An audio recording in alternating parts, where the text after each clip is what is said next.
In the last video we showed that the friction was independent of the velocity of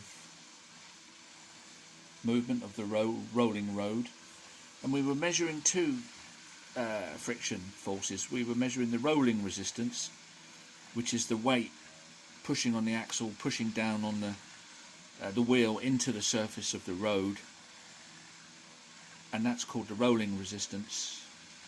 And we were also measuring the friction of the axle rubbing in the wooden block.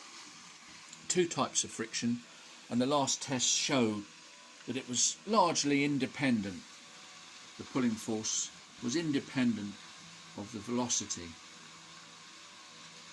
of its movement over the road, because it makes no difference whether you're pulling this car, pushing the car on a stationary road, or moving the road and keeping this stationary. That the force we're measuring is measuring the force of the friction, and we wanted to see whether it increased or decreased, and it stays the same.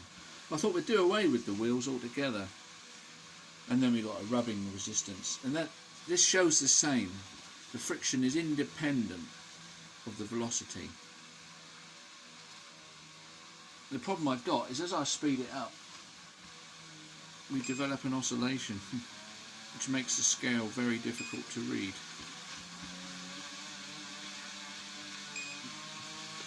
You'll have to take my word for it, but it doesn't move much from that 1.5.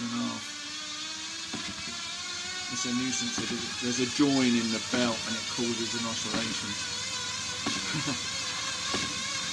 So you can't really see it, but it does stay on that 1.5 Newton force. Because you've got a problem with focusing the light. Evidence problem, isn't it?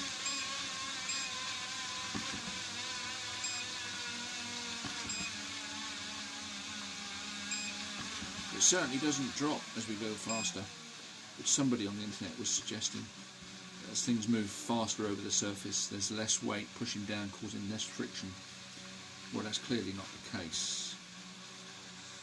Cheers for now.